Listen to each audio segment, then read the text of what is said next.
ఈరోజు మనం ఇంకొక సరికొత్త మొక్కతో మీ ముందుకు వస్తున్నాం. డాక్టర్ మూర్తి ప్లాంట్ వరల్డ్. ఈరోజు ఈ చూడండి ఒక తీగ. ఈ తీగ పేరు వచ్చేసి ఇది మనము తెలంగాణ కానీ మన ఆంధ్ర ప్రాంతంలో దీన్ని నల్లెడ లేదా అందతుకుల తీగ అని పిలుస్తాము.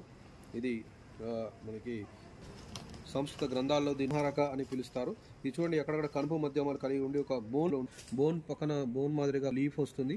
కాబట్టి దీన్ని అతుకుల తీగ అని పిలుస్తారు, లేదా నల్లెడ అని పిలుస్తారు మన ప్రాంతంలో. దీన్ని సంస్కృతంలో మనకి అస్థి సంహారక అని పిలుస్తాము. అస్థి దానికి పేరు తగ్గట్టుగానే ఇది మనకి ఎముకల యొక్క అంటే బోన్ ఫ్రాక్చర్లు చాలా ఉపయోగిస్తూ ఉంటారు. ఇందులో ఆస్టియోపోరోసిస్ అనే వ్యాధికి యొక్క జ్యూస్ను చాలా తాగుతూ ఉంటారు. ఇందులో విటమిన్ సి చాలా ఎక్కువగా ఉంటుంది. అంతేకాకుండా ఆల్కనాయిడ్స్, ఫ్లావనాయిడ్స్ చాలా అద్భుతంగా పనిచేస్తాయి.